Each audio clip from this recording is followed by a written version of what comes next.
have no idea what happened there. We had a little technical glitch where it opened up a different stream, and I haven't figured out why. So, hey, everybody. Welcome to the show. I have no idea. Hopefully people will figure it out as I did open this one up. And I don't know why 18 was open. I'm going to delete that because that shouldn't even be there.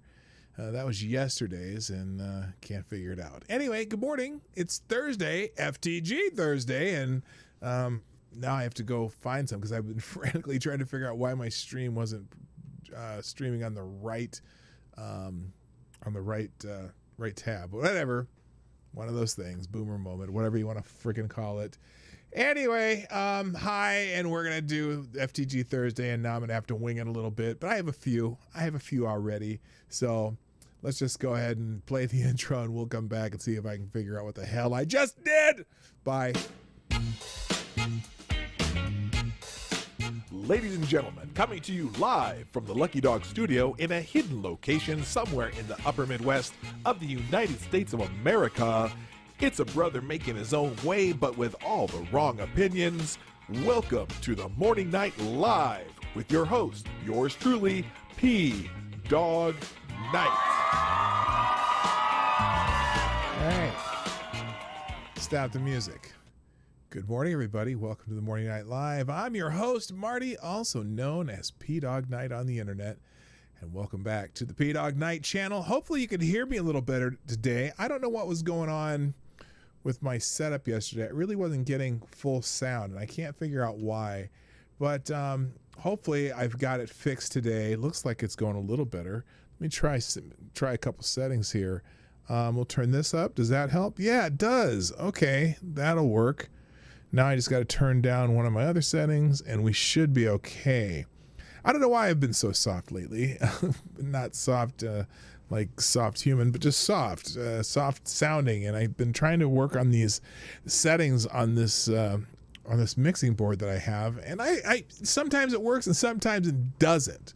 But as long as you guys can hear me now, we're doing good. Good morning. It's Thursday. Welcome to the Morning Night Live. I'm your host, Marty, also known as Dawg Knight on the internet. And welcome back to the Dawg Knight Channel. It is the 24th of June, 2021, the 619th episode. If you were over on the 618th episode a few minutes ago, well, that one is being deleted because that was the wrong stream. This is the right one. And I'm glad those of you who have found me now. Now I'm trying to figure out, though, did I have the wrong notification up? Looks like Somnambule Nation got it right. I don't know how I did. Let me see where this one goes. I'm gonna click on the one I sent out earlier. It should be the right one. Let's check this out. Okay, we're gonna go profile. You might hear me talking to myself. I don't know if you will or not. Let's find out what happens here. Let's see if this goes to the right stream. Oh yeah, that is the right stream. Awesome. Okay, I think I've got it all good. At least I tweeted out the right one. Anyway, let's say good morning to everybody and get the show on the road. Let me get this to live chat again. This is all messed up, man. By the way, would you all do me a favor and please post this stream on your favorite social media, whatever you got out there. You can hit the share arrow or just, you can, here, I can do this too. I'll put a link in the chat that you can share there, right there. You can share that link on whatever social media you got going, and I would greatly appreciate it because that's it helps me grow the show, and so does just being consistent. And it's been, I think I've been pretty consistent on running the show. Also, if you like what you see or like what you hear, or even if you don't like it but you just like coming here because it's fun to hang out in the chat or whatever, hit the like button because that's why you're here. You like it, right? And then also you can share the stream, you can sponsor the show. You know how to do that. That tells you how to do that in the description down below. And if you're watching on replay, leave a comment in the comment section at some point during the show if you really think something's interesting. My avatar reminds me of that scene in Crocodile Dundee. The kangaroo's got a gun. Oh, oh, the thumbnail for the show. Okay. Anyway, all right. Let's say good morning to everybody. First in the chat today was Somnambule Nation, who gets the bell, and thank you for tweeting out the show this morning. You were over on number 18 with me for some reason, but I'm glad you found your way over here too.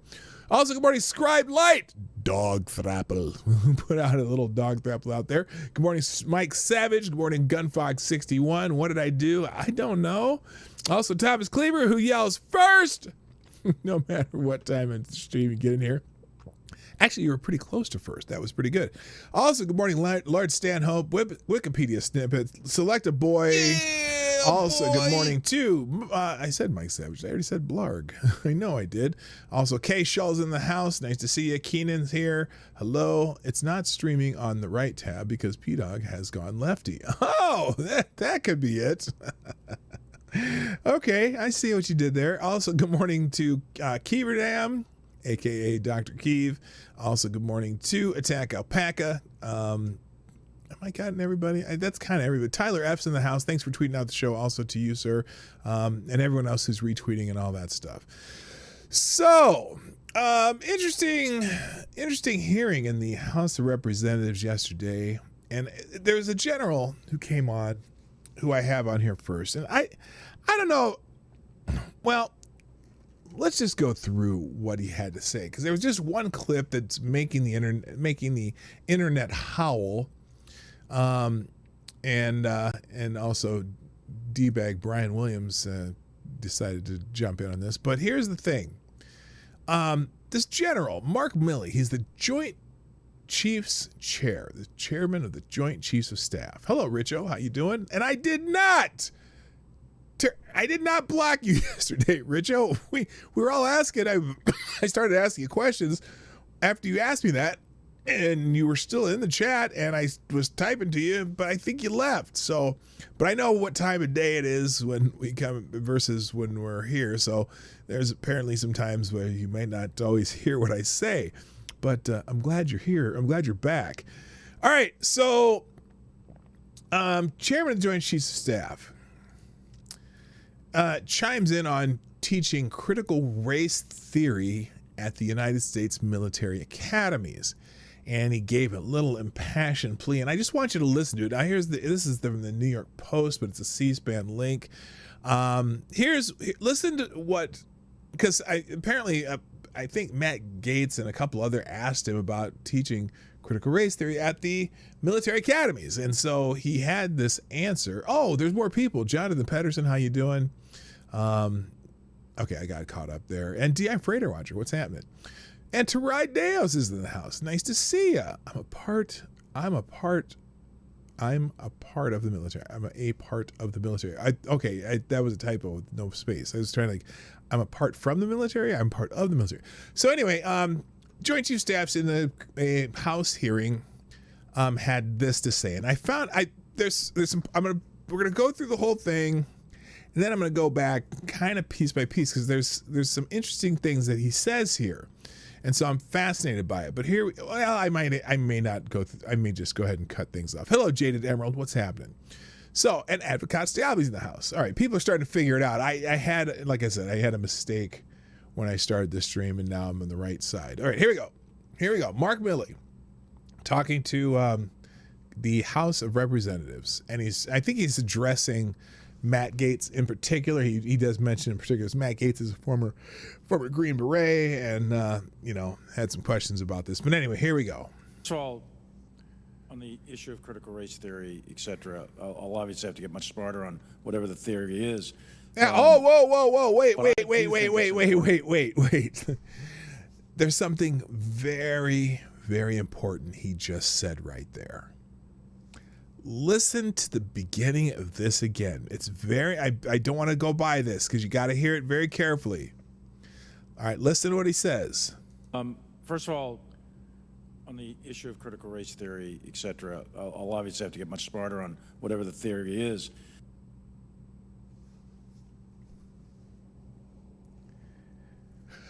A lot of us have to get much smarter on whatever the theory is. He doesn't know. He doesn't know. All he knows is what people have told him, but he doesn't know. Okay, we'll start with that. He doesn't know what it is.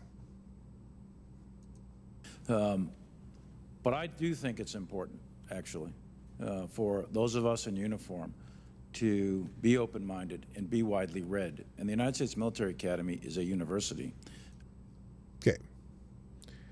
I have no problem with what he just said there.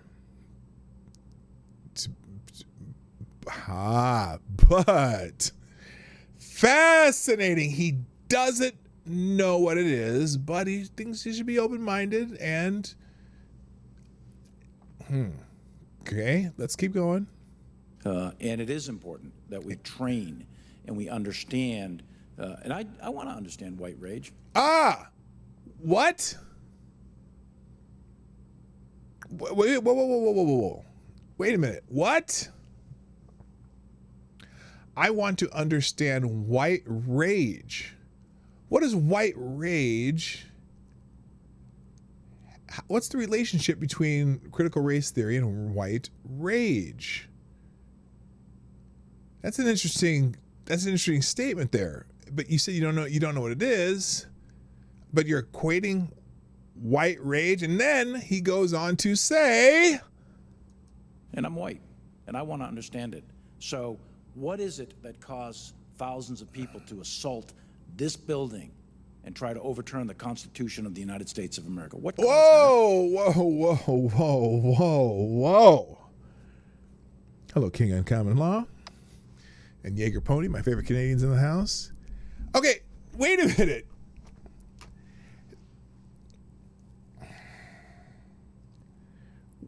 So he's brought up three things so far. Critical race theory, white rage, and how that would help him understand why people attacked the Capitol building? Is he equating the three? And one of the reasons I find, hello, Robert Chalk. One of the reasons I find it fascinating is, why would that explain why would critical race theory explain why people why there was a riot at the Capitol? And does the riot at the Capitol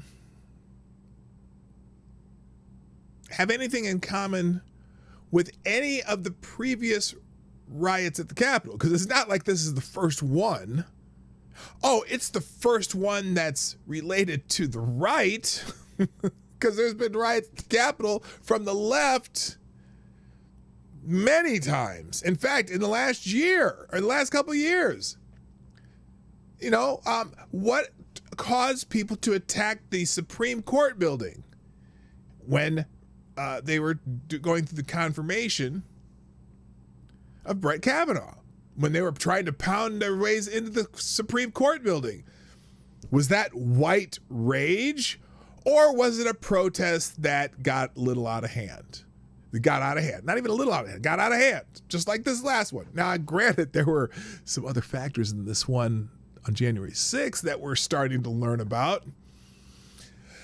How about it? And, because they make a big deal about how, well, they had to scurry some Congress people off, and they had, and of course, then they let the people in the building, and they kind of ran amok while they were in the building, but they let them in the building.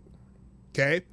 What makes this particular event on January 6th different than the time that protesters got out of hand near the White House and attempted to breach the White House, and they had to move the President of the United States into safety? Whether you like the President of the United States or not, they did have to take the President of the United States out of the White House and put it to safety. What's different about the January 6th protest and the protest when that happened, when they tried to burn down part of one of the guard stations, and they burned down part of the church, and they attempted to breach the White House? Now, could that be considered an insurrection or an attempted coup? Because they did have to protect the President of the United States from protesters outside the White House.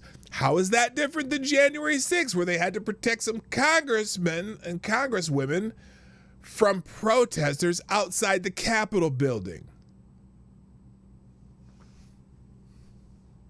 Just curious. Did that have anything to do with rage of a sort? I'm going to go back because that caused thousands of people to assault this building. Thousands of people? Overturn the Constitution of the United States of America. Whoa, thousands of people? Hello, Chris Jones. How you doing? Yeah, I remember when that too, when they were mocking the fact that Trump had to be moved to a bunker. Huh, that sounds familiar. They had to move some Congress people for something too. Not that either of them was good. I think I think that everyone around there should be prosecuted. I don't hear anyone in jail for months and months on ends after they attempted to breach the White House, putting the president of the United States in jail, the leader of the free world. Hello, Annalyn. But he's very indignant about the Capitol one, and I don't blame him for being indignant about the protests that got out of hand and turned into somewhat of a riot, and then until they just started letting people in the building. What caused that? I want to find that out. I want to maintain an open mind here, and I do want to. It's important that we understand that, because our soldiers, sailors, airmen, Marines, and Guardians, they come from the American people. So it is important that the leaders, now and in the future, do understand it. Well, wait a minute. If it's important for the leaders to understand it, didn't you just say whatever it is? You don't know what it is. Aren't you the top leader in the American Armed Forces of the United States of America? You just said it's important for our leaders to know what it is. But you don't know what it is. Why don't you know what it is? Good morning, Cracked. Good morning, King and Common Law. You don't, wait a minute. It's important for leaders to know what it is, but you don't know what it is, sir.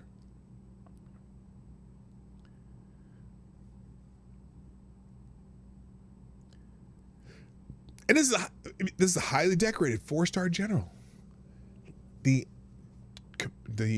chairman of the Joint Chiefs of Staff.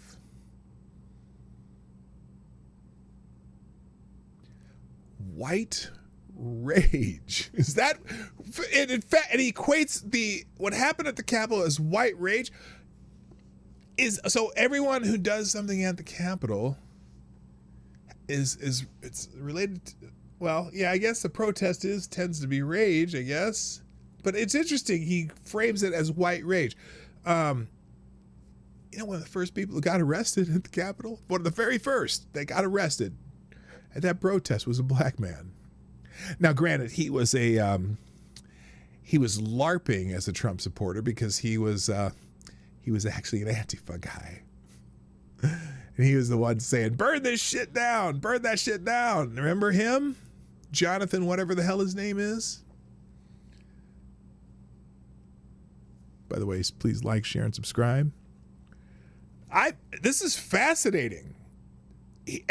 Your leaders need to know what it is, and the first thing you said when you started with your little talk here was, whatever it is, he doesn't even know. Well, maybe you should read up on it first before you think it should be being taught in the United States Military Academy. Now, and granted, I don't care if they teach it in the United States Military Academy as long as there's some, it's not being teaches as like an indoctrination, but as a discussion of the theory.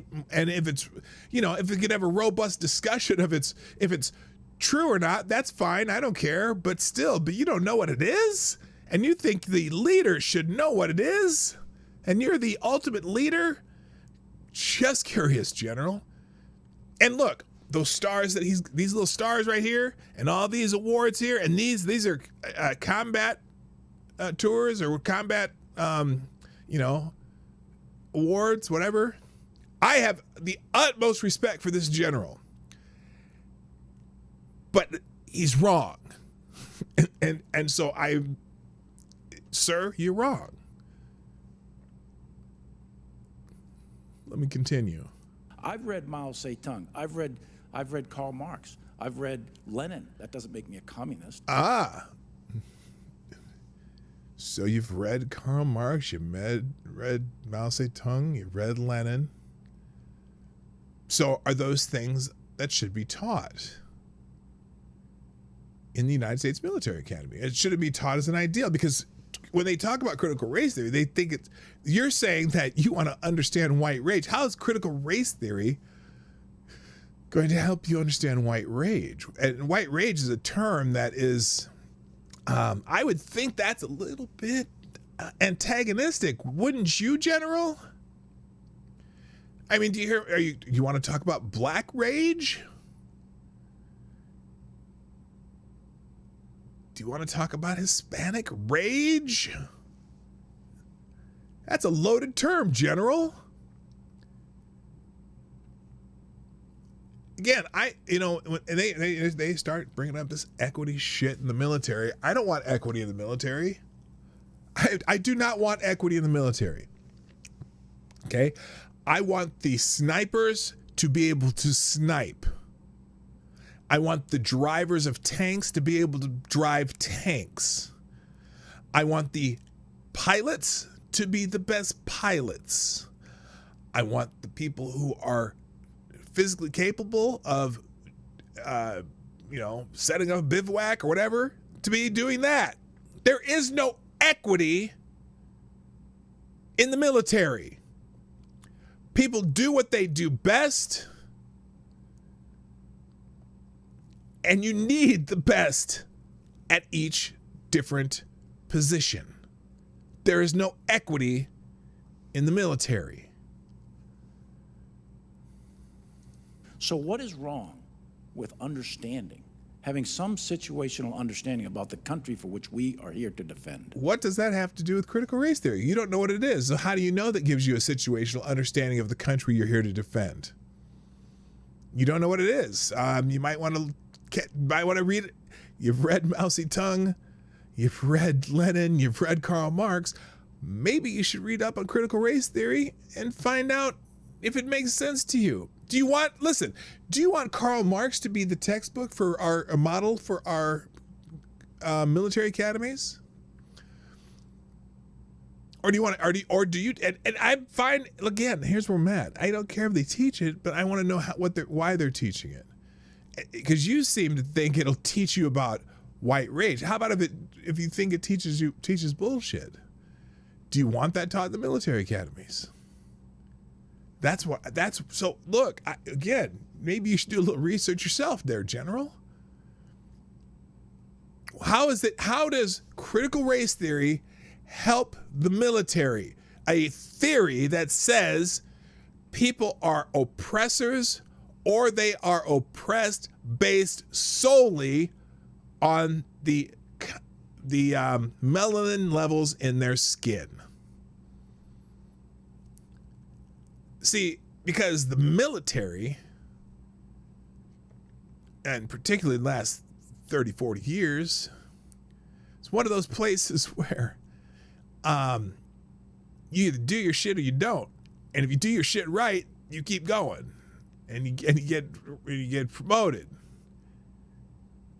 And there ain't no skin melanin content that changes that. It's one of those. It's funny. It's one of the. I wouldn't say egalitarian. Egalitarian's a stupid term. If you really understand egalitarianism, don't say you're an egalitarian. That's not it. Egalitarianism is a whole different theory that doesn't make sense. But as far as equal opportunities in the military, yeah, it's there. And if you're the best at something, that's what they're going to have you do. Because they can't afford not to have the best at every different position do that thing. Because people die if it's not the best person in that position. But this is incredible to me, this speech. Especially when the first line out of your mouth is that whatever it is. Don't know what it is. You don't know what it is, General? And I personally find it offensive that we are accusing the United States military, our general officers, our commissioned, non-commissioned officers, of being, quote, woke or something else because we're studying some theories that are out there. That was started at Harvard Law School years ago, and it proposed that there were laws in the United States, antebellum laws. No. See, now here he goes. He's going off into a different tangent. He's not talking about critical race theory, but he's kind of guessing what it is. So he's going back into, no one's telling you not to teach history. See, that's where he's going here. And that's a lot of people say, well, they don't want you to teach American history. They don't want you to teach the bad things. They don't want you to learn about slavery and, all the Jim Crow laws. No, that's not it. Critical race theory is not that. Okay? Absolutely, we need to know our history and why we shouldn't repeat it. But that's not what critical race theory is, and that's what he's equating it. He's equating it with history. Prior to the Civil War, that led to a power differential with African Americans that were 3/4 of a human being. Oh, no, he didn't. This tells me that the general doesn't understand history. Okay, that African Americans are only considered 3/4 of a human being. So the truth about that is, it was a compromise, whereas the southern states wanted to be able to count slaves as part of their apportionment for seats in Congress. They wanted to be able to count all the bodies there, even though a lot of those bodies had zero rights whatsoever. And the northern states said, fine, we'll let you count 3/4 of them as a part of your population when we decide how we set up the members of Congress. There was not a law that said a slave is only 3/4 of a person, but he trotted out that tired ass trope.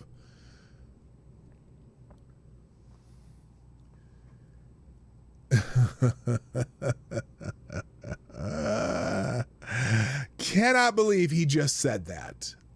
The chairman of the Joint Chiefs of Staff. A power differential with African Americans that were 3/4 of a human being when this country was formed. And then we had a Civil War and Emancipation Proclamation to change it. And we brought it up to the Civil Rights Act in 1964. It took another 100 years to change that. So look, I do want to. Yeah, it did. And you know what? Our country has come a long way. 100 years. That's a generation, 2 generations. Is 3/5? Yeah, 3/5. I'm sorry. Yeah, I know. He said I bet 3/5. He said 3/4, and I just said what he said. Thank you. Either way, that had nothing to do with counting an African American was only 3/5 of a human being. No, that's not what it was. But people like to say that. That's one of those, I don't know. Hello, and Miguel, what's happening? And someone else showed up. Infamous One, nice to see you. Welcome to the show. Oh boy. No. And I respect your service, and you and I are both Green Berets, but I want to know. And it matters to our military and the discipline and cohesion of this military. No, and guess what? Make a comment on that. Guess what? How's that? Okay, so that's fine. Teach it, but I hope they're going to teach it with a critical eye, because it doesn't. Those emotions. They were shut up. It doesn't. It's not going to create cohesion. Okay, if you critical race theory is saying that because of the melanin count in your skin, you are either an oppressor or oppressed. And remember, critical race theory, when it was thought up by the people who started it, and we talked about this yesterday, was strictly between whites and blacks when it was formulated. Because apparently the people who were coming up with the theory didn't really think too much about Hispanics, didn't think too much about Asians, didn't think too much about Native Americans. This was strictly blacks and whites, with whites being the oppressors and blacks being oppressed. And, you know, and obviously in the history of this country, in parts of this country, that's absolutely the case. Not all. And we've gone through a lot to attempt to remedy that. And are we perfect? No. But in the law, unless you can name something specific that in the law, well, I shouldn't even bring this up because now we're trying to make up things so that there are disparities in the law. Like when people are trying to get relief, COVID relief, and certain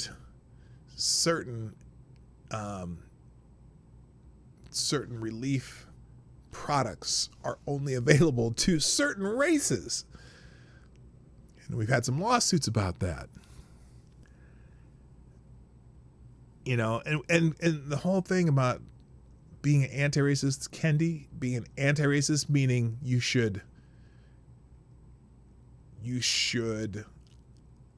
I don't even say affirmative action, but just you should discriminate by melanin content to remedy things. Okay. And that is part of critical race. Well, that's more of Kendi's things. Kendi's being an anti-racist, but it's all kind of related to the critical race theory. What does that solve? And especially if you're going to teach young kids, you know, they say, oh, but we talked about this yesterday. They're not teaching it in school, but it creeps into everything in the schools.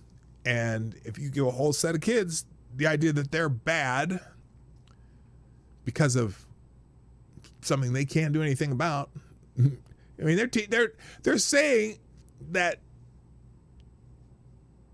you were born this way. And we're not talking about a Lady Gaga song.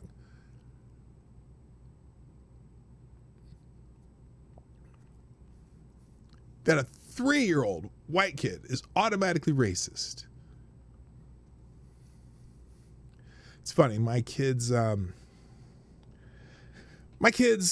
went to a Montessori school before they were school age for a couple years, right? And it was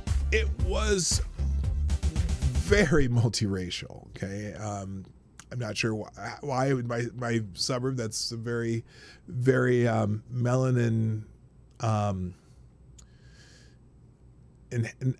not enhanced. What was that word I was using? I don't want to say melanin deficient because everyone has melanin. It's just my suburb, which is not very melanin expressive. Let's put it that way.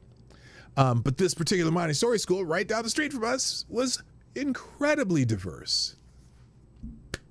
The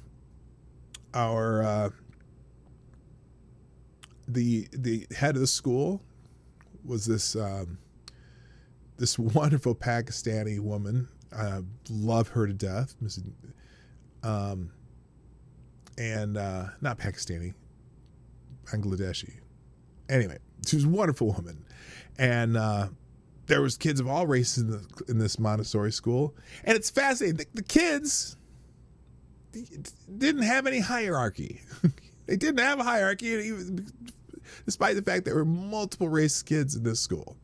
Because kids that age don't give a fuck. If they're nice to them, you're good. If you're not, you're not. I swear, I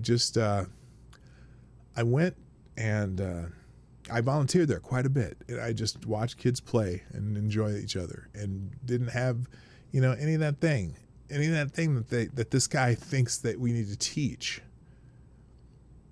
No, there were no oppressors. That no one was oppressed. No one floated to the top because the color of their skin. No one went to the bottom because of the color of their skin. They were just kids who, and they knew they had differences. Of course they knew they had differences. And yet they were just kids playing. And we had a point in somewhere that developed in the 70s and into the 80s and 90s where that was okay. People were learning that. People were enjoying that. And somewhere along the way, someone said, you know what? We're not making our grift money as much as we used to. We need to start need to start promoting things that help us get our grift money back. And boy, have they been doing it in spades.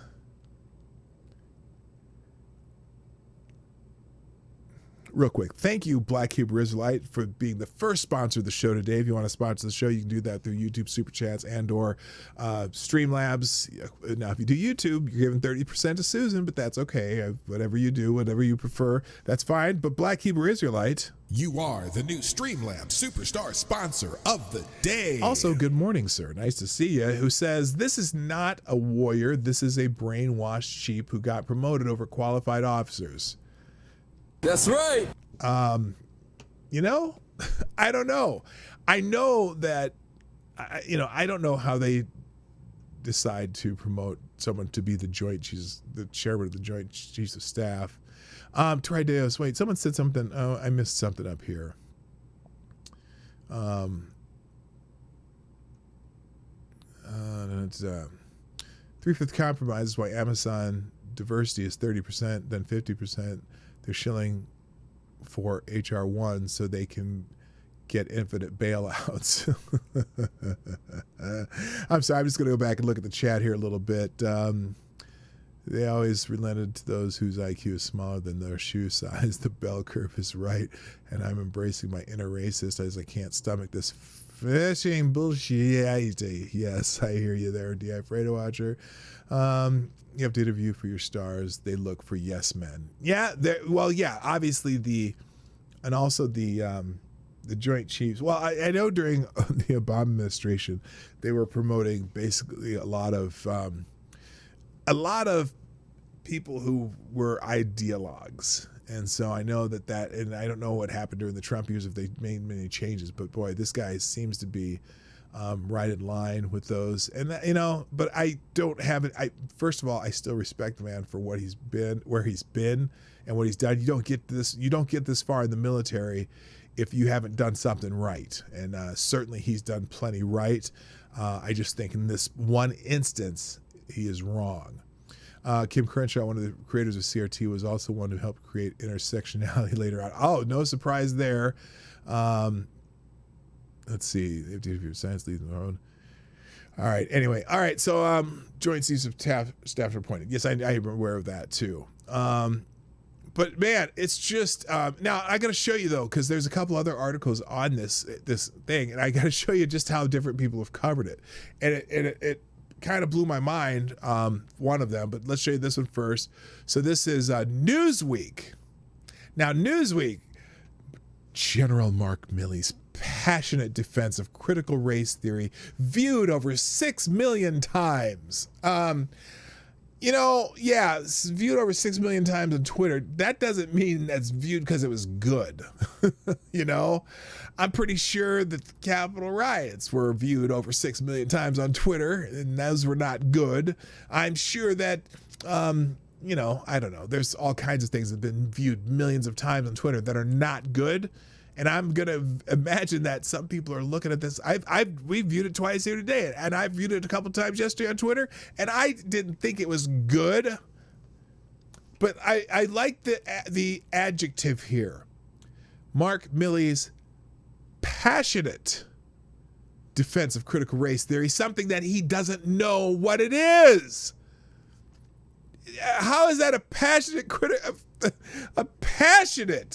defense of studying critical race theory that he doesn't know what it is? That was the first thing he said. Now, I was curious too because, let's see, first of all, okay, because one of the ones that I read in here left out that. First of all, on the issue of critical race theory, I'll obviously have to get much smarter on whatever the theory is. If you start out with that line, it might be a good time to just say, you know what, I'll look into it. But nope, he kept going because he's got this idea based on probably media accounts that it's just teaching history or teaching this and that. And it's fascinating. It is fascinating. Now it's interesting too. They add down here, Defense Secretary Austin then denied the institution teaches critical race theory or that the department embraces it. So anyway, referring to unnamed officers, Getz said the number one concern, often unable to speak publicly for fear of type of retribution that Colonel Lohmeyer faced. They say that your stand down regarding extremism did not help our military. It hurt the military, and I want to share it with you, this perspective that it caused service members to otherize one another. It impaired group cohesion, and interestingly to me, I've heard those sentiments most frequently from units that are majority minority. That is Matt Gaetz, and Matt Gaetz was a Green Beret. He's a former military person. So how should the department think of critical race theory? And Austin said that they haven't been teaching it. So that, anyway, but this passionate defense. So Newsweek, clearly when you read a headline, Mark Milley's passionate defense of critical race theory, sounds like he actually knows what he's talking about, but he doesn't. But that headline, clearly Newsweek thinks this is a good thing. Let me show you a military publication, though. This is going to be interesting. Good morning, Data Wasteland and Jim Beam. Nice to see you. Now let's check out a military publication. This is the Air Force Times. Let's see what their headline says. Military's top officer schools congressman on critical race theory, white rage, and communism. Now I don't know if Megan Myers is let's see who Megan Myers is here. Megan Myers is the Pentagon Bureau Chief at Military Times. She covers operations, policy, personnel, leadership, and other issues affecting members. Megan, I don't know if schools is a proper military term, but now this is how they wrote it. By the time a third member of the House of Representatives laid into the Pentagon's top civilian and uniform officials about the Defense Department's efforts to root out extremism and promote diversity and inclusion. Oh, is that a slanted sentence or what? Laid into the Pentagon's top civilian and uniform officials about the Defense Department's efforts to root out extremism. Is that what they're doing?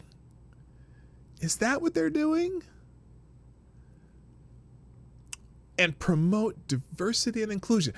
You know, the military is probably one of the most diverse and inclusive institutions in our country right now.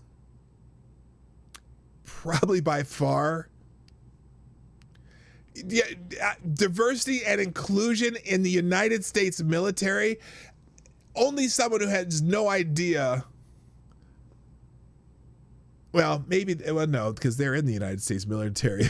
It's just like, do they realize they're the most diverse and inclusive institution that we have in the entire country? Probably.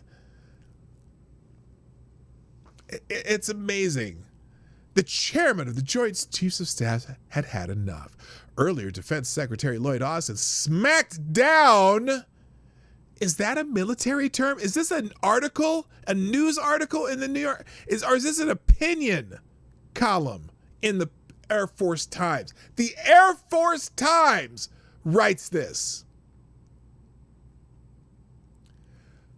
Earlier, Defense Secretary Lloyd Austin smacked down. Is gonna layeth the smacketh downeth on your candy ass. Representative Matt gets Florida after he asserted that an Austin advisor is a critical race theorist and that his sources told him Austin's efforts to educate the force on extremism were sowing more division than unity. I would not be surprised at all if that is true. And then Representative Mike Waltz of Florida, a National Guard colonel and Green Beret, went off about the discussion of critical race theory at West Point in an academic setting. He said cadets had recently attended voluntary talk on white rage. So that's why Milley mentioned white rage, and we heard the monologue. I'm fascinated. This is an Air Force, United States Air Force publication, news publication, that says that he schools congressman on critical race theory. He layeth the smacketh downeth on his candy ass, not exactly the exact words, but smackdown. So clearly this writer, Megan Myers, is cheerleading. Interesting. Also, now interesting. Here's an interesting thing too. Now this was in the this is the same person writing it, so the verbiage is probably going to be just as interesting. I haven't read it yet, but also Secretary Austin also testified, and he said he wants you to know that supporting Donald Trump isn't extremism. Well, there you go. That's good to know. The Defense Department has been having a rough time communicating about its efforts to root out extremism. Because now we're seeing extremism everywhere, even where it's not. Despite numerous public statements, there are still some who see the entire endeavor as a thinly shrouded attempt to punish politically conservative troops. Well, I guess we'll find out. Defense Secretary Lloyd Austin reiterated that politics are not the issue on Wednesday during a testimony before the House Armed Services Committee when Representative Vicky Hartzler, Missouri, asked him whether supporting former President Donald Trump would be considered extreme. I said earlier this is not about politics, Austin told Hartzler. I want our troops to participate in our political system. I will also say that we will continue to be a diverse and inclusive organization, and that the United States military is all about that. Oh, and that's what the United States military is all about. Well, it's been all about that for years. Even going back into the 60s, the military was the one going back into even longer than that, when my dad was in Korea. The military is one of the most diverse and inclusive organizations in American society. And it's all merit-based. Well, it has been. Austin's very highly decorated too. It's not, it's merit-based for the most part. Although I don't know if it still is. It was when I was around. Anyway, Austin demurred earlier in the exchange when she asked him whether the Pentagon had nailed down a definition of extremism. This is going to be interesting. Again, we're focused on behavior, he said, and adding that the that the department-wide extremism stand down earlier this year was meant for an open-up discussions that give some hard and fast rules, but not to attempt to define extremism itself. Well, why did you stop the world for this then? If you're not going to attempt to define it, how are you going to know when you find it?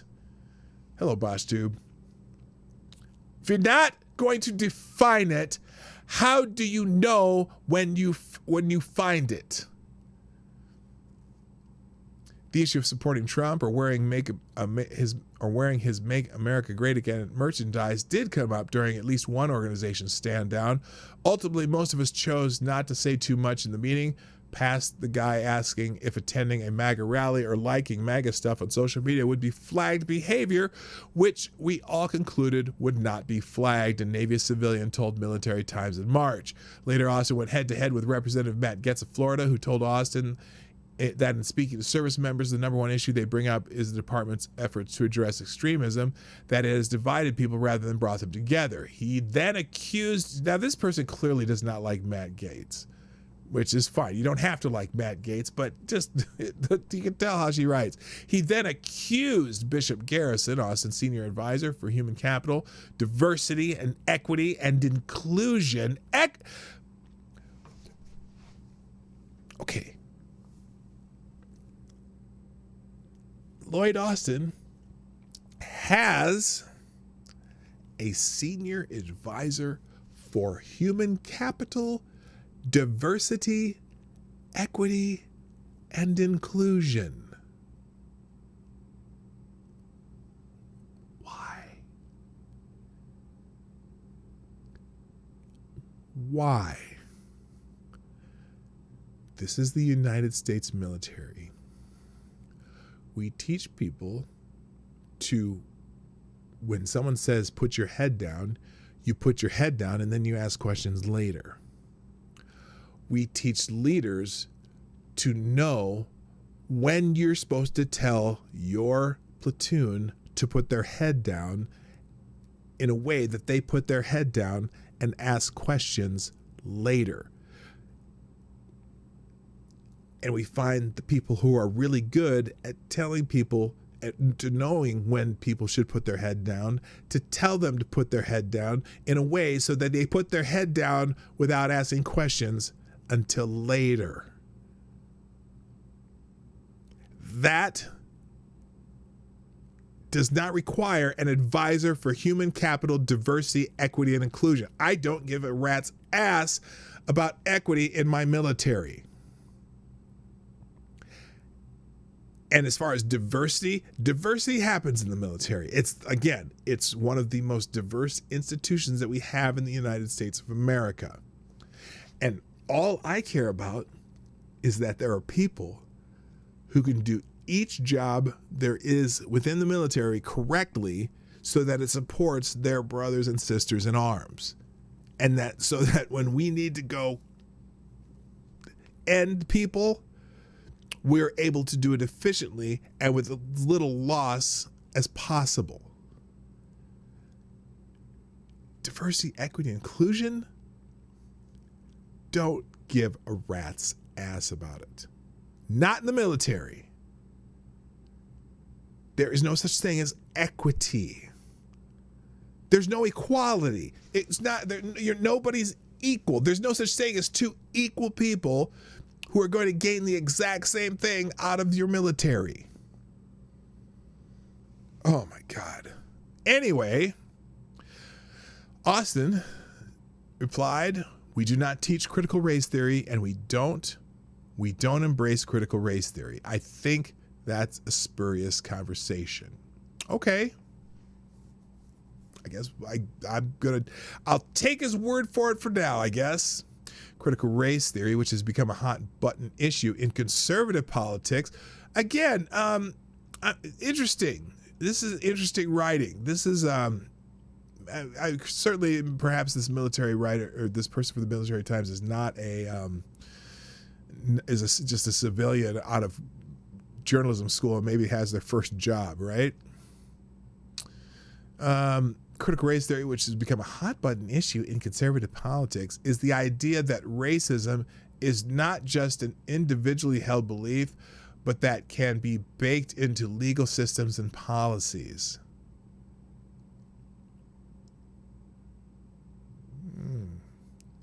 Sort of. But it doesn't. Never mind. Austin added that the feedback he's gotten from service members and leaders is that his extremism stand down did not sow division. Gates asked if maybe those troops were just telling him what he wanted to hear, given that he had heard a differing opinion from his own sources. Okay, look. It's if they are griping about it, you have to tread very lightly in the military about what you gripe about. Okay, the military is not designed to be a place where you can ask questions and argue with what is being taught in your whatever kind of session you're in, whether you're in the classroom in a military academy or whether you're in a classroom in a military training. It's not designed to ask questions and question the leadership.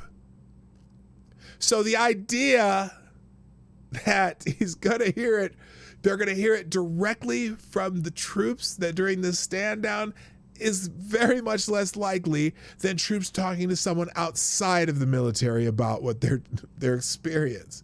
And they also have to be very careful that if they talk about it outside of the military experience, that it doesn't come back to bite them in the ass. This is the military. In the military, you do what you're told, and the reason you do what you're told, and they have all these, you watch the things like, you watch movies like Full Metal Jacket where they're really brutal to the troops and you got to yell yes sir, you got to do this, you got to move as fast as you can. Again, the purpose of military training is to, when someone tells you to put your head down, you put your head down immediately and worry about why later, because it'll save your life. It's not about equity and inclusion and diversity. The diversity happens, but it sure as hell isn't about equity. And inclusion, nobody gives a shit. Okay? You want to live and you want to end the enemy. That's the purpose. And that's all. It's not a jobs training program, which unfortunately we've seemed to, over the many years, kind of tried to turn it into. Oh my God. Anyway.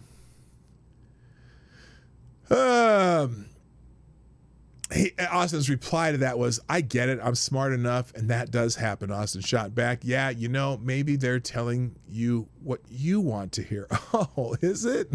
Oh, he's saying that to him. He's saying it about himself. Yeah, maybe they're telling you what you want to hear.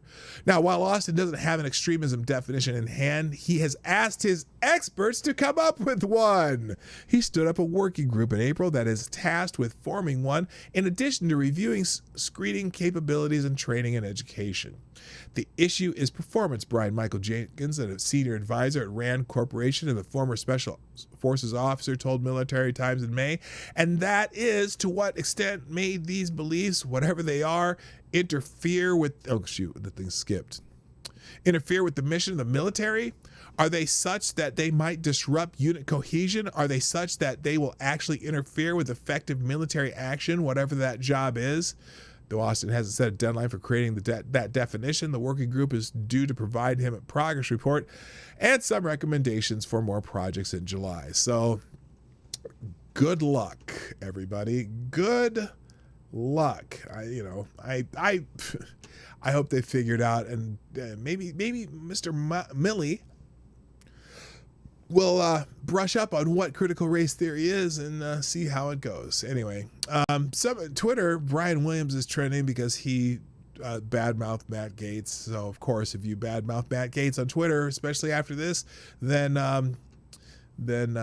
you will be a hero. And I'll just put that. You can see some of the links. This video of him trashing Matt Gaetz is, pretty much what Brian Williams done. Oh, Brian Williams, who took sniper fire or something like that, or I can't remember, that he's disgraced news jackass from NBC, now relegated to the bowels of MSNBC once a week. FTG, Brian Williams. Now, this is interesting because the first, did you realize that the first person has been sentenced regarding the insurrection of January 6th? Did you know that? And there's an article in American Greatness about this. First of all, so this woman, what's her name? I got to find it here. Anna Morgan Lloyd. She's a grandmother, 49-year-old grandmother, and she pled guilty. Now, this insurrection, the first person who gets sentenced has been sentenced to 6 months probation and $500 fine and some community service because she pled guilty. I think the charge what was the charge? Parading, whatever the hell parading is. But it's interesting because this article tells a lot about how they kind of brainwashed her, not brainwashed her, but well, here you go. Deprogramming. She's been deprogrammed of the defendants is underway. The entire investigation is an attempt to prosecute people based on their beliefs. Those who purge their views and admit their wrong thing will be given mercy, and those who don't will be paying dearly. So this is an article in American Greatness. Quote, my lawyer has given me names of books and movies to help me see what life is like for others in our country. I've learned that even though we live in a wonderful country, things still need to improve. People of all colors should feel as safe as I do to walk down the street. Well, Miss Lloyd, I do. And I'm a black man in a very white suburb, and I feel plenty safe walking down the street, lady. Now, sometimes I don't feel so safe in a strange city or, places where it looks a little bit sketchy, but I certainly feel pretty damn safe in my lily white suburb. Well, there's some black people in my suburb too, but anyway, that passage is part book report, part white privilege mea culpa, submitted to a federal court this month by Anna Morgan Lloyd, one of the more than 500 Americans arrested for her involvement in events at the U.S. Capitol on January 6th. The 49-year-old grandmother of 5 from southern Indiana was charged with 4 counts. I'll put this on the screen. Sorry, guys. With 4 counts of trespassing and disorderly conduct. Oh, You're lying. Even though she walked through an open door and was inside the building for about 5 minutes. She was ratted out by the FBI, by a county worker who saw her January 6th post on Facebook. On Wednesday, Lloyd, who has a clean criminal record, pleaded guilty to 1 count of parading, demonstrating, or picketing in a Capitol building.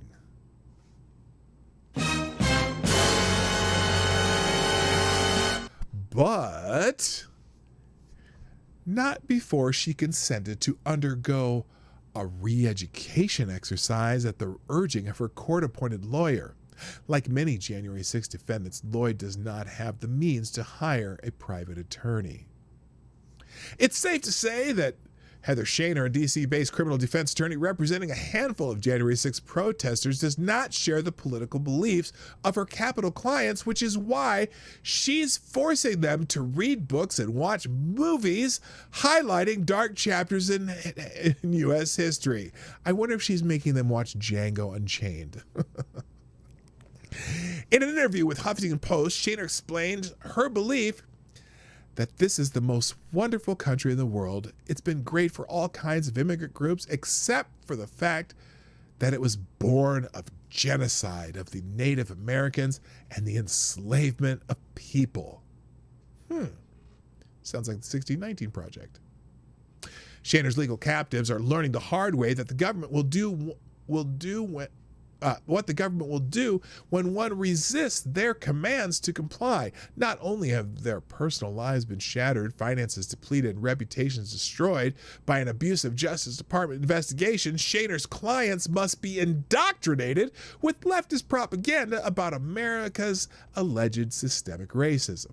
The purge of the populist mindset is underway, courtesy of the fetid Beltway judicial system and the Joe Biden regime. Judges routinely lectured January 6 defendants about the wrong think of a stolen election, while prosecutors openly mock their political beliefs, including homeschooling and gun ownership.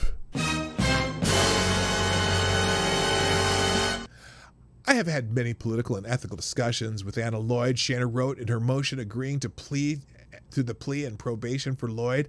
I tendered a book list for her. She has read Bury My Heart at Wounded Knee, Just Mercy, and Schindler's List to educate herself about government policy towards Native Americans, African Americans, and European Jews. Oh my God!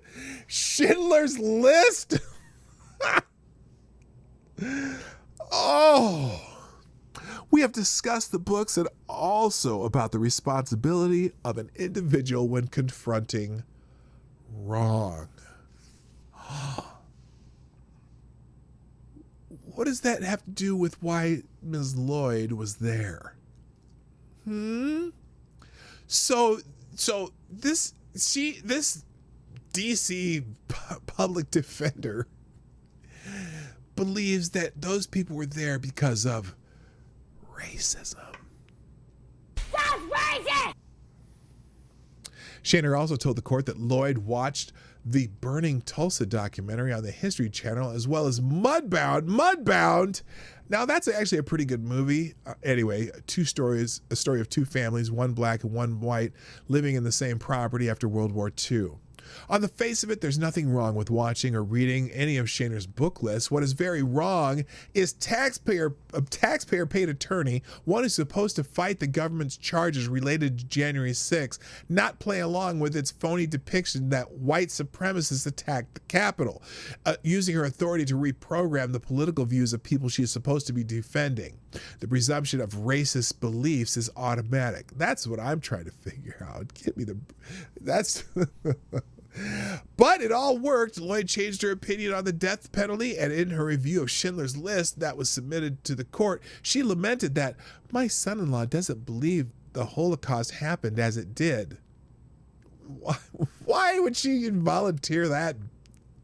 Oh my God. She admitted that she's lived a sheltered life and truly haven't experienced life the way many have. Yeah, I haven't either, because I never lived in Bill Gates' neighborhood. There's a lot of people live like that. I've never lived on the Upper West Side or Upper East Side in New York City. I've never lived on the beach in Florida, and there's some mountains that I've never really spent much time in. Where the people play banjos and hunt wild boar and sometimes canoers. Anyway. Her attorney in the government seemed pleased with Lloyd's reformation. Though she supported the past president in January, she totally accepts President Biden as the leader of our country. Oh, good for her. Good for her. Shaner wrote in court, she has worked hard to come to terms with what she believed before January 6, 2021, and what she has learned since then. Yeah, that the government will throw you in a cell and leave you there to rot whatever. I still wonder how many of those people that were tried to breach the White House are still in jail, or did they even ever spend any time in jail? Just curious.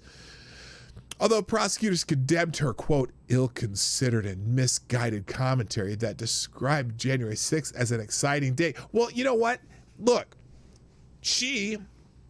I've read a little bit about this, and she was like one of the first people in the Capitol building, and where she entered the Capitol building, they were let in. They let them in. They didn't fight their way in. They literally just walked through a door and they let them in. They started walking to the Capitol. So that could have been an exciting day. It's an exciting day that you were, around all these people. You had a big rally and stuff.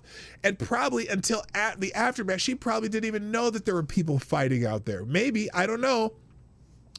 And she recalled that the participants were patriots instead of rioters, in which she recalled the participants were patriots instead of rioters. Well, maybe she didn't see the riot because, again, she was one of the first ones in the building.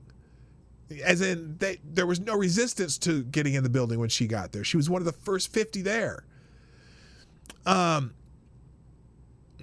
nonetheless agreed to a sentence of 3 years probation instead of 6 months in jail. She spent 2 nights behind bars after she turned herself in and a $500 fine. She also cannot own a firearm while on probation. Judge Royce Lamberth, a Reagan appointee, suggested he was giving her a break by agreeing to the plea deal. Well, because what? Because she was in there for 5 minutes? During her sentencing hearing on Wednesday, Lloyd broke down while apologizing for her actions. I apologize to this court, to the American people, to my family, she told Lamberth. I was there to support Trump peacefully, and I am ashamed that it became a savage display of violence. But she did support Trump peacefully. She was not a part of the violence. That's just it. She did participate peacefully. Anyway, I'm ashamed that it became a savage display of violence. She said that she's never experienced racial negativity, but realizes many people do. She was not charged with any racially motivated crime. The Justice Department pushed back on Shayner's attempts to reprogram her clients. We don't prosecute people based on beliefs, Joshua Rothstein, a U.S. assistant attorney handling Lloyd's case, said in court Wednesday. If that were only true. Nearly every charging document filed by Joe Biden's Justice Department in the Capitol breach probe mentions the defendant's belief about the 2020 presidential election as evidence of wrongdoing. So you're not allowed to believe that, see, whether there's evidence or not. Even if there is no evidence. See, when you're a Democrat and the wrong person is elected, you're allowed to dispute the election. But not this time, no matter what anyone else believes. Anyway, here's just one example in a court filing in the case of Jessica Watkins, an Oath Keeper who has been behind bars since January after the government successfully argued for her pretrial detention. There is no new or material information that casts the defendant in any less dangerous of a light than when this court decided to detain her approximately 1 month ago, prosecutors wrote in March. The information advanced by the defendant to support her motion for release does nothing to undermine her extremist and violent views regarding how to address what she believed a fraudulent election. The entire January 6th investigation is an attempt to prosecute people based on their beliefs. Those who purge their views and admit their wrong think will be given mercy. Those who don't will pay dearly. So, anyway, all right, let's move on. By the way, I don't even know. FTG, the Justice Department? I don't know, whoever. And there's another, now this is an interesting story too, because this guy, I don't think he wasn't ever in the building. FBI tears innocent New Yorker's life into shreds after January 6th. Joseph Bolanos was a pillar of his community, president of his Upper West Side Block Association for the past 23 years. He looked out for his neighbors during the pandemic. He dropped off masks and kept extra heaters in his rent-controlled apartment for seniors. He raised morale with a weekly street dance to show his support for essential workers. A Red Cross volunteer after the 9/11 attacks, the 69-year-old security consultant once received a police commendation for heroism after saving a woman from being mugged. Unmarried and caring for his 94-year-old mother, he was a well-loved character in the quiet residential community. But now his neighbors thinks he is a domestic terrorist. They like to throw that word around. Yes, he attended then-President Donald Trump's rally in Washington, D.C. on January 6th, but he never entered the Capitol. He was in a friend's room at the JW Marriott, a 30-minute walk away, when the Capitol breach occurred. Nonetheless, he was raided in February by the FBI Anti-Terrorism Task Force, handcuffed and paraded and detained for 3 hours while his apartment was ransacked and all his devices confiscated. 4 months later, he hasn't been charged and doesn't have his devices back, but his neighbors are shunning him, and he has had 2 strokes from the stress. It's destroyed my reputation, he says. I'm not a violent invader. I do not condone the criminality and violence on January 6th whatsoever. The FBI told Bolanos he was raided because of a tip to the January 6th hotline from a neighbor who said he had overheard him boasting about being at the Capitol. An FBI agent phoned Bolanos the Sunday after the riot and left a message. He returned a call the next day but never heard back. At the time, he was staying at his mother's apartment in Washington Heights because she had been moved to a rehab when he was facing a difficult decision of whether she should move into permanent care. On February 4th, 4 FBI agents arrived unannounced and interviewed him for 25 minutes. They asked if he was a member of BLM, Antifa, or the Proud Boys. He said no. Yeah, 69 years old. He told them he caught a train to Washington on January 6th and arrived at the Ellipse to meet a friend who had flown from California with a girlfriend to watch Trump's speech. He filmed the crowd, which he described as friendly, like a political Woodstock. Bolanos is a registered Democrat but calls himself an independent at heart. He liked Trump's policies but was never a Trump fanatic. He strived to keep politics out of his leadership role, knowing his neighbors were a mixture of ultra-progressive and closet conservatives. Trump's speech was boring and the day was cold and blustery, said Bolanos, so at about 12:40 p.m., he and his friends left early and made the 8-minute trek back to the Marriott. That's where they were when the Capitol barricades were breached at 12:57 p.m. Bolanos has timestamps on photographs he took at the hotel to prove it.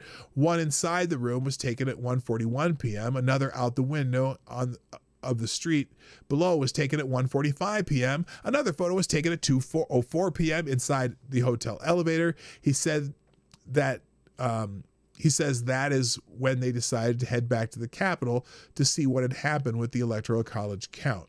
Bolanos videotaped the scene as they walked slowly down Pennsylvania Avenue, where they were still about a mile away at 2:12 p.m. when invaders smashed the windows and stormed the Capitol.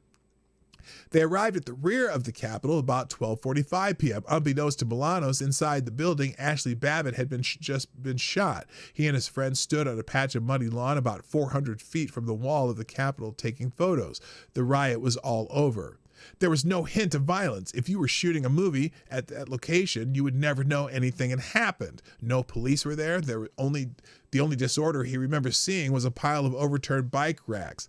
In the distance, he could see people climbing a wall of the Capitol, but I couldn't process it. I thought, why are they climbing it? He told FBI agents all of this. He gave them a video compilation of peaceful crowds and told them he could provide more videos from a camera in his apartment. They said they would call Monday, but they never did. The next Thursday at 6 a.m., he was awakened in his mother's apartment by a loud banging. I opened the door and there were about 10 tactical police soldiers and one pointing a rifle at my head. They had a battering ram and a crowbar. They also had a search warrant issued by District Court Judge Gabriel Gorenstein, which named Bolanos as the target subject. The front door of his empty apartment was being broken down in a simultaneous raid. The warrant authorized the federal agents to seize his property as evidence relating to crimes including obstruction of Congress, civil disorders, conspiracy to impede, assault federal agents, interstate travel to participate in a riot, and unlawful entry on restricted buildings and grounds. The FBI ransacked both apartments, upending drawers, trashing his mother's bedroom.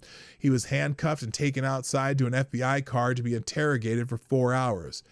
An NBC camera crew had been tipped off and was there to film his shame. NBC quoted sources saying charges against him were imminent. The story would be repeated in 2 local publications. He started feeling sick at about 11 a.m., so the FBI called an ambulance. When he was admitted to Mount Sinai, his blood pressure was through the roof and he suffered a stroke.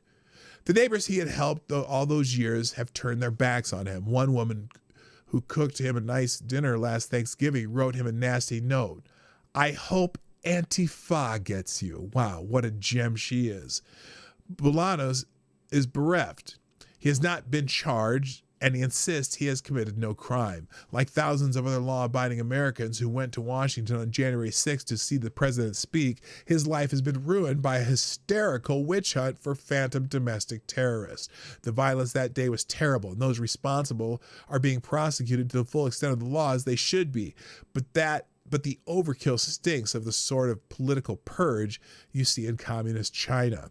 Meanwhile, violent rioters and looters of the Summer of Love continue to get off scot-free.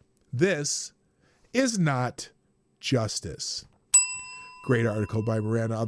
By the way, all these articles and whatnot will be in the description on the in the one tab link. Thank you, Chicago Mike, with the $4.99 through YouTube Super Chat, who says, hi, everyone. Have a few minutes before I have to return to work. Have a great day, Marty and chat. Well, thank you very much, Chicago Mike. Thanks for popping in. Greatly appreciate you sponsoring the show. If you'd like to sponsor the show, you know how, people. I appreciate that. Yeah, thanks, you guys, especially Chicago Mike. I appreciate that. So let's see. I'm close to the end here, at least of my day. Real quick, while you're thinking about it, hit the like button. I have a couple more stories we'll hit, and then we'll be done. I'm not going to go through this thing with Josh Hawley and legal insurrection, but he has an interesting speech talking about critical race theory and state sanction, calling it state-sanctioned racism. Key quote, I'm worried that President Biden is nominating for federal office individuals who do not share a view of America as a good and decent place, who do not believe that the history of this nation is worth celebrating. And it's a good speech, but it's a couple minutes long. Maybe if I get back to it later. But he's been ripping, what's his, Kendi X or whatever, Ibrahim Kendi X, and well, here's a quote, too. The problem with critical race theory is that it is designed to divide and tear down the family, the religious faith, and American history, like the 1619 Project. We need to be about building up and renewing those things that bind us together as Americans. Well, oh, geez, because he's responding to Ida Bay was Hannah Jones, who wrote the 1619 Project. Anyway. You can check that out later, though. Now, let's see, what did I open here? Oh, there's an interesting ProPublica thread on Twitter regarding Peter Thiel and how he used a Roth IRA, and somehow he was able to amass like $5 billion using a Roth IRA. But the thing is, he didn't do anything illegal. He did it exactly within the scope of the law. But it's an interesting thread. I'm not going to go through it, but it is an interesting read because when he started putting money into his Roth IRA, which, the Roth IRA is the one where you pay your taxes on the income, and then when you open the account, and then when you take it out after, I think, 59 and a half years old, you get it with tax-free. It's not like some RAs where you get taxed when you take the money out. This is when you pay the tax in advance and you're done. Well, he bought into a Roth IRA when he was only making $79,000 a year because there's the income cap on it. But somehow he was able to legally roll over his shares in his in the company that he was founding at the time. Now, if you're not sure who Peter Thiel is, isn't he the one? What did he start? He started PayPal. He's the PayPal guy, right? Well, when he opened his Roth IRA, he put his 17,000 shares or whatever, which was like 1,700. It was only 1,700. It was like 10. It was the beginning of his company. He put those shares into his Roth IRA. Well, obviously 17,000 shares of PayPal now is worth a lot of money. And because he paid the taxes on the initial investment, he has billions of dollars in his Roth IRA. Completely legal, but people are mad because now he doesn't have to pay taxes on the $5 billion in wealth he has. It's a stroke of luck that his business that he opened worked out. But that's what ProPublica's bitching about. So it's an interesting thread. And they have also an article about it if you want to read that. In fact, I'll open the article just in case you can't get to the link on PayPal. But there you go. Let's see. What else? Oh, now this is interesting. So Kamala Harris is finally going to go to the border, right? And just before she's going to actually go to the border, all of a sudden, the Border Patrol chief has been asked to resign. Border Patrol Chief Rodney Scott on Wednesday informed colleagues that he was asked to step aside amid a surge of illegal immigration among the U.S.-Mexico border. Scott shared his decision on the same day as Vice President Kamala Harris announced her first trip to the border to view the effects of this year's surge of migration, though it's not immediately clear if this decision was connected to Harris's plans. Scott, in office since January 2020, so he's got that office under the Trump administration. Yeah, interesting. Told regional Border Patrol leader that his abrupt exit in a video conference, the Washington Examiner first reported. In a subsequent Facebook post, he made clear that he was asked to step down and that he will do so after helping to ensure a smooth transition. I received my 3R letter today. For those not familiar, that is the federal government slang for a letter issued to SES level employees informing them of a directed reassignment. The recipient has 3 options: relocate, resign, or retire, Scott wrote. No rationale or reason is required, nor is it disciplinary, just a simple needs of the service directed reassignment. So the new administration can place the person they want in the position. I'll remain in my current position for about 60 more days, plus or minus. The border agents have been overwhelmed by a surge of illegal immigration since Biden took office in January. Biden tapped Harris in March to serve as his migration czar. Wait, whoa. His migration czar? That seems to be a bit of a misnomer. Or is it? Just curious. Though she has stressed her focus is on the root causes and not border enforcement. Really? Because I thought he said that it's kind of a border czar. Anyway, I'm fascinated though why they had this guy step down just before a visit, if it's related at all, or if they just well, obviously they want to put one of their own cronies in there. So curious. Moving on. Let's see. I'm going to get rid of this and I don't need that. I'm going to finish with this one and I'm going to call it a day. Oh, no. This is, this is not the one I wanted to finish with. Well, this is fascinating. Apparently there's the Redneck Rave in Kentucky. I've never heard of it, where they have a bunch of people with trucks, whatever, and whatnot. Well, apparently someone got their throat cut and a woman was choked in a fight over a blanket and a man impaled on a branch. 48 people were charged, 14 arrested, and others were injured in a list of bizarre accidents at the 5-day festival in Mammoth Cave, billed as the biggest country event you'll ever go to, according to WNKY. One of the strangest incidents of the music-themed rave was a man whose throat was slit by a friend. The Lexington Herald-Leader reported on Tuesday. The questionable pal is still at large, the reporter said. Edmonton County Sheriff deputies arrested a 29-year-old man for strangling a woman in an argument over a blanket. The paper reported the man denied doing it, but the woman's neck showed signs of fingerprints and pressure, according to the report. Accidents included a man who drove his vehicle over a 2 or 3 inch thick log and ended up piercing his abdomen. When it tried to come out through his back, it was stopped by a steel plate in his seat. Edmonton County Sheriff Doyle told the Herald-Leader the man was transported to the hospital with the branch still inside him. Another man lost part of his finger when a car crushed his hand. The event, held June 16th through 20th in Blue Holler Off-Road Park, had thousands attending, which overwhelmed the sparsely populated region, the sheriff said. The town where the event was held doesn't have a traffic light, and the county is a dry county, the Herald-Leader reported. When deputies set up a traffic stop outside of the event, they made an arrest on the first stop, finding meth and marijuana during a search. The sheriff told the newspaper 2 of the passengers had active arrest warrants. So, oh, do you expect any less from the redneck rave? Let's see. We were like, well, this doesn't bode well for the weekend, Doyle reportedly said. There were 6 felony charges in total, and 30 of the charges were on drugs and alcohol, according to WNKY, because it is a dry county. 63 traffic citations were also issued, the report said.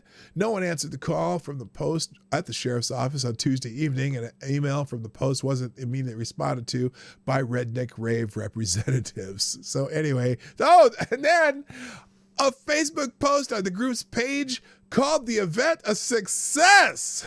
Another Redneck Rave is scheduled in October, according to the Post. So anyway, lots of big trucks, lots of mud, and lots of people.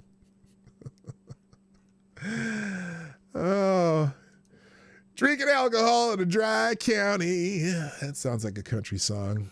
Anyway, gang, I think I'm going to call it a day. Hey, hit the like button before you do anything else, because I know you like me. And anyway, thanks everybody for being here today. It's a weird show, but it is what it is. And thanks for joining me on the Morning Live. If you like what we do, hit the like button, share the stream, even though it's over. Never hurts to share it after the fact. And if you want to be a sponsor of the show, like Chicago Mike, like Black Hebrew Israelite, you know what to do.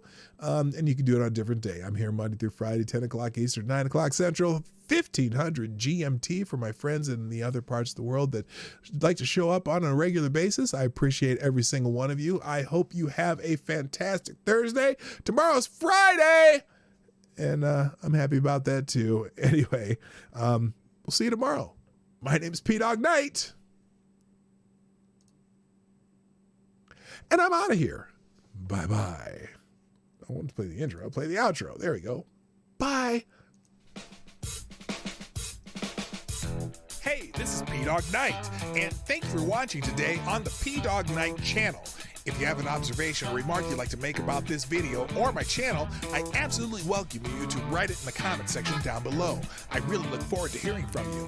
And before you go, if you like what you saw but you're not already subscribed, please make sure you hit the subscribe button and definitely click that bell that pops up afterwards so you'll be notified when I post new videos or when we go live. I broadcast my live show, The Morning Night Live, Monday through Friday at 10 o'clock Eastern, 9 o'clock Central. A special thank you to all the supporters of this channel who share our videos on social media and who make donations through Streamlabs, YouTube, Venmo, and Cashapp, which are all linked in the description down below. Thanks again, and until next time, I'm PDawgKnight, and I'm out of here.